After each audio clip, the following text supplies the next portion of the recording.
गमी खुशी के मौके पर बेशुमार नमाजें कज़ा, दौरान सफर पता नहीं कितनी नमाजें कज़ा, कारोबार में लगे हुए पता नहीं कितनी नमाजें कज़ा। ये सारे का सारा निजाम ऐसे ही चलता है ना। फिर दुनिया के मामलात में लग के नमाजें पता नहीं कितनी कज़ा। तो यहां तो ऐलान है कि नमाज तहज्जुद को कायम करो, तहज्जुद की नमाज को अदा करो, तहज्जुद की नमाज को पढ़ो। ये रात के पिछले हिस्से में इसे कहा जाता है अल्लाह वालों का हिस्सा। क्या कहा जाता है? अच्छा, इसमें बड़ी कमाल बात है, इसमें यह नहीं फरमाया गया कि सिर्फ जो जिन्होंने दाढ़ियां मुबारक रखी है, जिन्होंने सर पे इमामाशी सजाया है, जो नेक लोग हैं वही ये नमाज पढ़े। नहीं नहीं, फरमाया गया कि कोई बंदा भी इस नमाज को अदा करेगा तो मेरा कुर्ब खास उसको नसीब होगा। गलतियां हो गई हैं, बुराई हो गई है, गुनाहों से जान नहीं छूटती। जो बंदा चाहता है कि मेरी गुनाहों से जान नहीं छूटती, कहता है कि यार गुनाहों से जान मेरी नहीं छूटती, बुराइयों से मेरी जान नहीं छूटती, सारा दिन और सारी रात दुनिया के मामलात में लगा रहता हूं, मेरी जान नहीं छूटती, किसी तरीके से दुनिया के मामलात से, गुनाहों से मेरी जान छूट जाए। वो सिर्फ एक काम कर ले, अपने नफ्स की मुखालफत करके रात के पिछले हिस्से में उठ के तो नमाज तहज्जुद अदा करे। मेरा यकीन है अल्लाह उसको गुनाहों से महफूज कर डालेगा। लेकिन ये रात के पिछले हिस्से में उठना बड़ा मुश्किल, औखा काम है।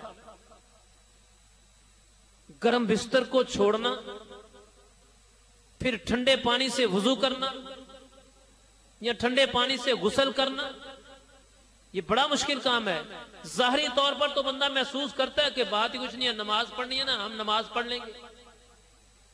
कुरान की आयत मैंने आपको वाज़ेह तौर पर सुनाई ना, अल्लाह तबारक व तआला इरशाद फरमाते हैं वमिनल लैली फतहज्जद बिही नाफिलतन लका, और ये खास आपके लिए जायद, यानी अल्लाह तबारक व तआला ने अपने महबूब अलैहिस्सलाम को फरमाया कि ऐ मेरे महबूब अलैहिस्सलाम, ये नमाज खास तेरे लिए जायद है, अजाफी तौर पर दूसरी नमाजों से हट के ये नमाज है।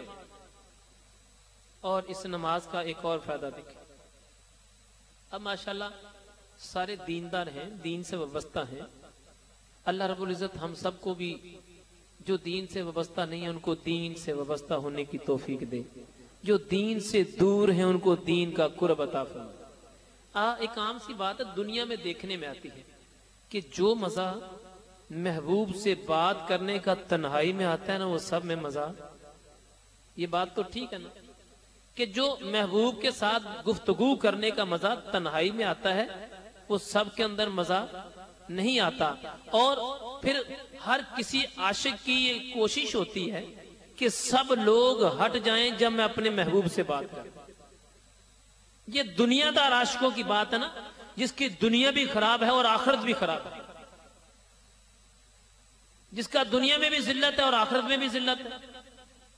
और ऐसे आशिक जो रब के आशिक हैं, अल्लाह के आशिक हैं, उनको भी रात के पिछले हिस्से में अपने मालिक से गुफ्तगू करने का बड़ा मजा आता है। वो भी अपने रब से रात के पिछले हिस्से में बड़ी गुफ्तगू करते हैं, बड़ी बातें करते हैं।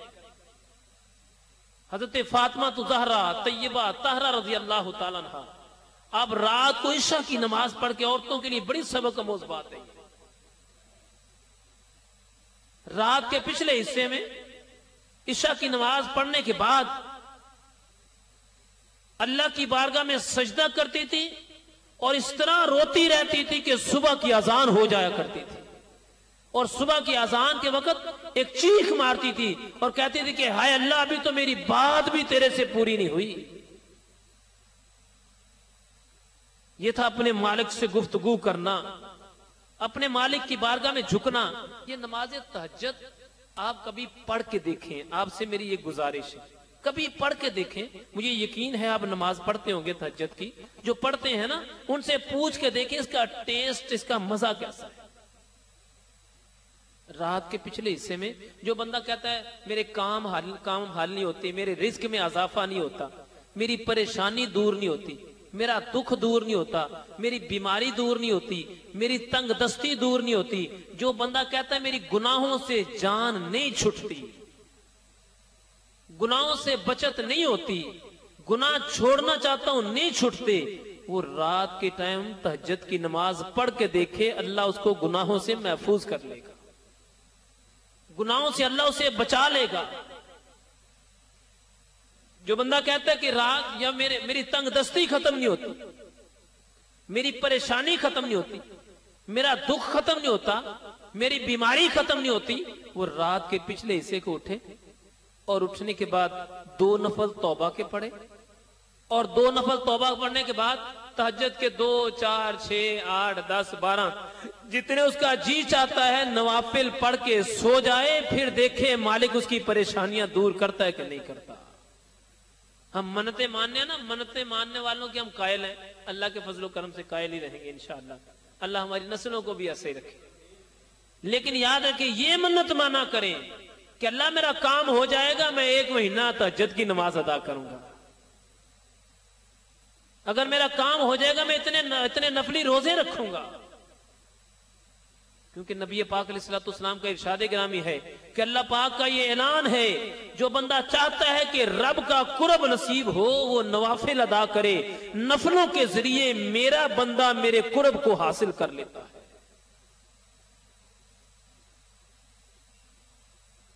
और ये जो नमाज तहज्जुद है ना, इसमें एक और बड़ा फायदा है। नमाज तहज्जुद पढ़ने वाला बंदा मरने से पहले अपने रब की रजा हासिल करके मरता है। और बुजुर्ग फरमाते हैं कि नमाज तहज्जुद पढ़ने वाला बंदा मरने से पहले नबी पाक अलैहिस्सलाम का दीदार करके मरता है।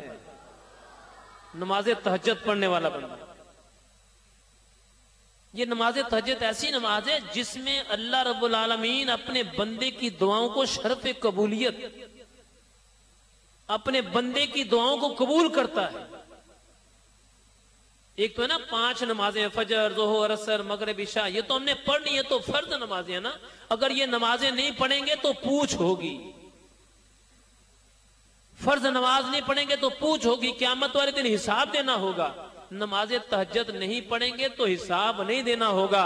लेकिन याद रखें, नवाफिल अदा करने से अल्लाह का कुर्ब नसीब होता है, अल्लाह पाक की मोहब्बत नसीब होती है, परेशानियां दूर होती हैं, दुख दूर होते हैं। आज हमें परेशानियां, दुख, तकलीफें हमारे ऊपर आई इसीलिए गई हैं कि ना ही नमाज अदा करनी पूरी, तहज्जुद की नमाज भी ना अदा। तहज्जुद की नमाज तो बड़ी ऊंची बात को समझते ना, हमने अपने लिए इसको बहुत बड़ा हवा बना लिया कि यार नमाज तहज्जुद तो सिर्फ अल्लाह के नेक बंदे ही पढ़ा करते हैं। नमाज तहज्जुद तो वही पढ़ते हैं बस जो बड़े अल्लाह के मुकर्रब बंदे होते हैं। नमाज तहज्जुद तो वही पढ़ते हैं जो अल्लाह के बड़े नेक बंदे होते हैं। नमाज तहज्जुद तो वही पढ़ते हैं जो अल्लाह के बड़े मुकर्रबीन होते हैं। बेशक वही बंदे पढ़ते हैं कि जो अल्लाह के कुर्ब वाले होते हैं। लेकिन मेरे मुस्तफा करीम अलैहिस्सलाम का इरशाद गिरामी है, अगर तुम चाहते हो अल्लाह के करीब होना तो नफल नमाज ज्यादा पढ़ा करो। उसका मफहूम है, नवाफिल को ज्यादा पढ़ोगे तो अल्लाह का कुर्ब नसीब होगा। क्योंकि रब्बे काबा का भी इरशाद गिरामी है कि नफल नमाज पढ़ने से अल्लाह का कुर्ब नसीब होता है। अच्छा, इस नमाज के अंदर कई मर्तबा देखने में आता है ना, लोगों के ख्यालात गलत हैं इस नमाज के बारे में। क्या भला, कहते हैं यार एक दफा नमाज पढ़ लेंगे ना, अगर छोड़ेंगे तो बड़ा गुनाह होगा। मेरे भाई ऐसी कोई बात नहीं है, पर्दे में रह के सुनने वाली बहनें बेटियां भी सुने, ऐसी कोई बात नहीं है। नमाज तहज्जुद पढ़ लेंगे तो सवाब होगा, नहीं पढ़ेंगे तो सवाब नहीं होगा, गुनाह भी नहीं होगा, नहीं पढ़ेंगे। यहां मुझे एक हदीस पाक याद आ गई, मियां बीवी की मोहब्बत के बारे में, बड़ी कमाल हदीस पाक। नबी पाक अलैहिस्सलाम इरशाद फरमाते हैं, कोई शौहर रात को उठे और अपनी बीवी को नमाज तहज्जुद के लिए उठाए कि भाई तू भी उठ के नमाज पढ़ ले। अगर वो ना उठे तो उसके मुंह पर पानी के छींटे मारे, उसके मुंह पर पानी के छींटे मारे, यानी पानी छिड़क दे के किसी तरीके से उठ जाए। और अगर बीवी तहज्जुद के लिए उठती है तो वो अपने शोहर को उठाए, और अगर वो ना उठे तो उसके मुंह पे हल्के हल्के पानी के छींटे मारे। यानी ये एक इजहार मोहब्बत है, ताकि वो भी उठ के नमाज तहज्जुद अदा करेगा। जब दोनों तहज्जुद की नमाज अदा करेंगे तो उनके अंदर से पैदा होने वाली औलाद कभी बदकार और गुनाहगार नहीं होगी, स्याहकार